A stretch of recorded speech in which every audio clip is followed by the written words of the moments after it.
Now listen, okay? Z Flip 5 is my favorite flippable phone. I've owned a Z Flip 3, Z Flip 4, and obviously now Z Flip 5.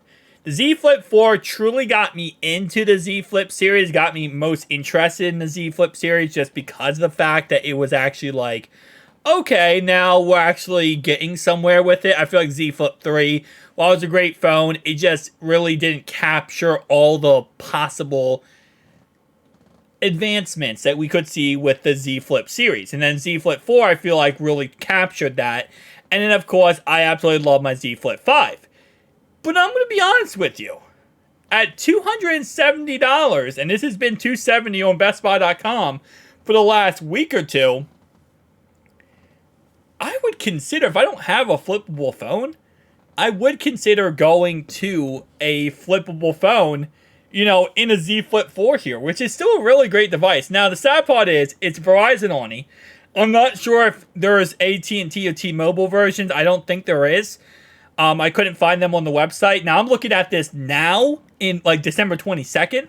For the last 1.5, 2 weeks, this was up. So, there probably was T-Mobile and other, Sprint and all these other companies. But at this moment in time, even $100 or $269, I love how it says was $1,000. Like, yes, it was $1,000 2 years ago. Best Buy, you're not slick with this crap, okay? Now, of course, you do have to activate it today, so that's another, minus here, is you have to activate it today, and you can't just automatically get it. You have to actually go through the whole process of going there, activating the phone, and then, getting a new service. So that's $100, probably whatever it is, $80 more extended onto this.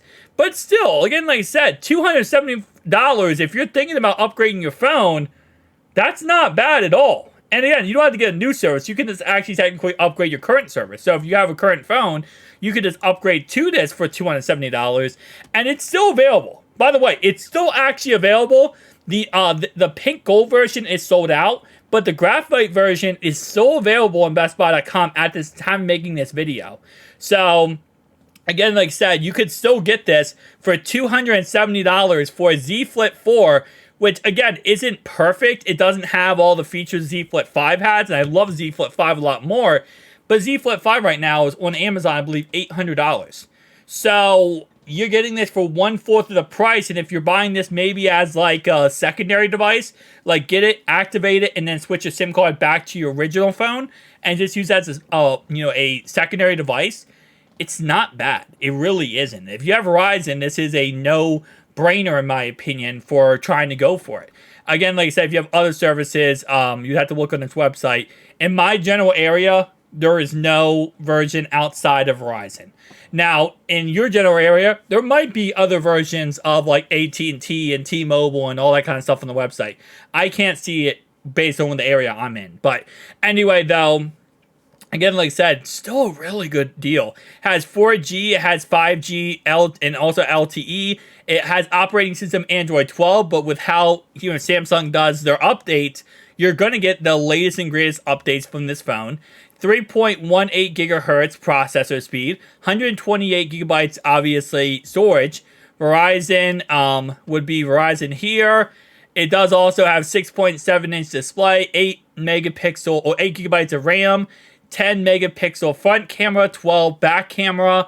Processing unit is a Snapdragon 8 Plus Gen 1 processor, so plenty fast. Internet capability, obviously, yes. Brand Samsung. So yeah, again, like I said, it still has everything you'd want here. It has nano SIM and it has single SIM, which is kind of cool. I believe this does not do eSIM, I believe. No, I don't think this does it doesn't do eSIM, but it does do nano and it does do single SIM, which is cool. NFC technology, yes, obviously, Bluetooth, yeah. USB-C, it has pretty much everything. It has wireless charging, which again, like I said, nice. Does it say the IPX8? So yeah, it has IPX8 rating. So again, like I said, it has everything you'd want in just a simple flippable smartphone. 3700 milliamp. This was definitely a problem with this phone, was the battery size. But for $270, I can look past a lot of those problems. And as I always say, everything really comes down to the price tag of the product.